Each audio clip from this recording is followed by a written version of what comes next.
Hi friends, welcome to SHAHNAZ Easy Tips. അപ്പോൾ ഇന്നൊരു അടിപൊളി ബീഫ് കട്ട്ലേറ്റിൻ്റെ റെസിപ്പിയാണ്. അതിനായിട്ട് ആദ്യം തന്നെ ഒരു പാൻ വെച്ചിട്ടുണ്ട്. പാനൊക്കെ ഒന്ന് ചൂടായി വരുമ്പോൾ അതിലേക്ക് വെളിച്ചെണ്ണ ഒഴിച്ച് കൊടുക്കുക. വെളിച്ചെണ്ണ ചൂടായുമ്പോൾ 2 മണി പെരിഞ്ചീരകം ഇട്ട് കൊടുക്കുക. പിന്നെ അതിലേക്ക് ഒരു മീഡിയം സൈസുള്ള സവാള ചെറുതാക്കി അരിഞ്ഞത് ഇട്ട് കൊടുക്കുക. ഒരു 2 തണ്ട് വേപ്പില ചെറുതാക്കി അരിഞ്ഞിട്ട് കൊടുത്ത് നന്നായി ഒന്ന് മിക്സ് ചെയ്ത ശേഷം ഒരു ചെറിയൊരു തക്കാളി നന്നായി ചെറുതാക്കി അരിഞ്ഞിട്ട് അതും കൂടി ഇട്ട് കൊടുക്കാം.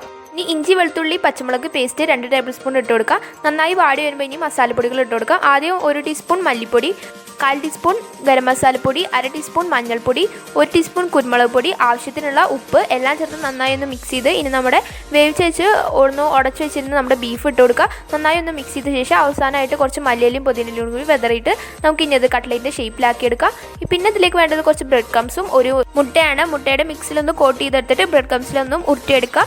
എന്നിട്ട് ഒരു ചട്ടിയിൽ കുറച്ച് ഓയിൽ ഒഴിച്ചിട്ട് അതിലേക്ക് ഓരോന്നായിട്ട് ഇട്ട് പൊരിച്ചെടുക്കുക. അപ്പോൾ ഇത്രയേ ഉള്ളൂ. ഇതുപോലുള്ള സൂപ്പർ വീഡിയോസിനായിട്ട് എൻ്റെ ചാനൽ ഇതുവരെ സബ്സ്ക്രൈബ് ചെയ്യാത്തവരുണ്ടെങ്കിൽ ഒന്ന് സബ്സ്ക്രൈബ് ചെയ്യണേ. അപ്പോൾ പുതിയൊരു വീഡിയോ വരുന്നവരെ ബൈ.